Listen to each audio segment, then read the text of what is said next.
Assalamualaikum warahmatullahi wabarakatuh. Good morning everybody. Are you okay? I hope you fine ya. In this video kali ini saya akan mengajak teman-teman semua untuk melanjutkan bahasan video kita yang sudah kita pernah bahas sebelumnya ya.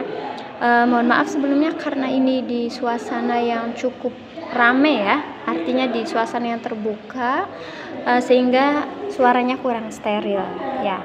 Ini ada di lokasi perpustakaan yang dekat dengan kafe cerdas ya, artinya ini ada suasana yang cukup mengganggu sterilisasi suara pada video kali ini ya.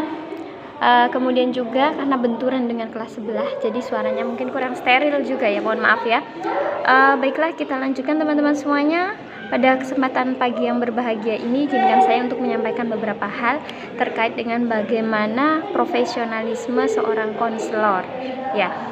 Di sini kita sudah menyadari bersama bahwa layanan bimbingan konseling itu sepatutnya diberikan oleh konselor, guru BK atau psikiater kepada siswa yang memang memiliki aspek permasalahan pribadi, sosial, belajar maupun karir ya. Jadi 4 bidang aspek layanan ini yang akan membentuk kepribadian siswa dan bisa membantu siswa itu dalam mengatasi masalahnya. Pada prinsipnya seorang konselor yang profesional itu mampu menghandle self controlnya dengan baik ya, dan bahkan seorang konselor itu harus memiliki self esteem yang tinggi, karena tanpa ada keyakinan dalam dirinya itu sudah mampu untuk mencapai self actualization, maka dalam diri konselor itu kurang adanya powerful dalam pemberian layanan konseling. Sehingga dalam konteks pemberian proses layanan konseling, yang akan dilibatkan adalah keterampilan. Kemudian yang kedua adalah teori pendekatan, yang ketiga adalah bagaimana konselor menyikapinya. Dan yang keempat, apakah ada kesepakatan antara kedua belah pihak, antara klien dengan konselor. Jadi beberapa tahapan tersebut yang bisa memberikan suatu perubahan dari aspek-aspek yang dilibatkan terhadap diri klien. Pada dasarnya, klien yang hadir di ruang konseling itu adalah klien yang sadar akan masalah yang dia hadapi dan dia ingin selesai dalam kurun waktu dan frekuensi yang lebih cepat dan tepat. Ini yang harus disadari oleh konselor. Maka dari itu konselor pun harus memiliki beberapa keterampilan yang perlu diimplementasikan, seperti halnya ada keterampilan mendengarkan, keterampilan menyampaikan informasi, keterampilan attending, ini harus dilakukan di awal. Kemudian juga ada keterampilan reinforcement, kemudian ada keterampilan scaling juga, kemudian ada keterampilan bagaimana konselor bisa meningkatkan empati kepada klien.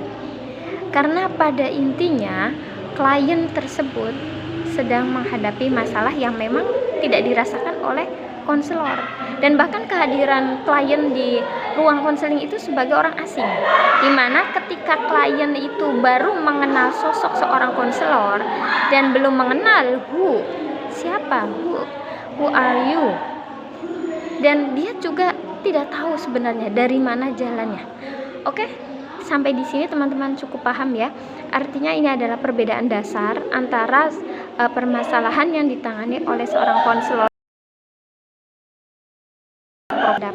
dan bahkan diselesaikan oleh non konselor atau non tenaga ahli profesi. Oke, kemudian pada kali ini saya akan memberikan satu perbandingan antara konseling yang memang perspektifnya umum, yang bersifatnya umum, dan yang kedua yang bersifatnya khusus ya. Artinya khusus ini kita lebih memberikan satu identification ya kepada berbasis Islam. Kalau teman-teman mendengar istilahnya Islam, itu kan ada pedoman ya. Yang pertama ada Al-Quran, dan yang kedua ada hadis. Jadi untuk keduanya itu harus bisa dikomparasikan, atau bahkan kita bisa melakukan suatu kolaborasi antara keduanya menjadi satu kesatuan yang bisa diimplementasikan oleh seorang konselor. Seperti halnya teman-teman meyakini bahwa kitab suci Al-Quran itu adalah sebagai pedoman dan sebenar-benarnya firman Tuhan.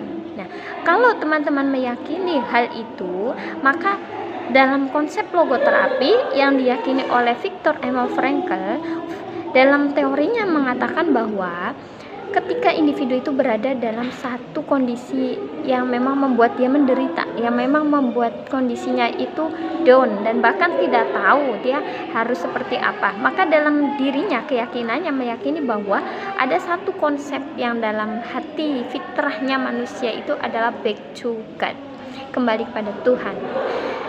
So, teman-teman, untuk mengetahui hal itu, coba kita melalui pemikiran rekonstruksi, ya, pemikiran ulang bahwa kesadaran yang ada dalam diri individu itu bersifatnya berbeda-beda, sehingga sebagai seorang konselor yang profesional tidak patut untuk memberikan satu garis lurus kepada klien yang memang notabene konteks permasalahannya itu berbeda, kemudian latar belakangnya berbeda, dan bahkan konsep pemikirannya berbeda.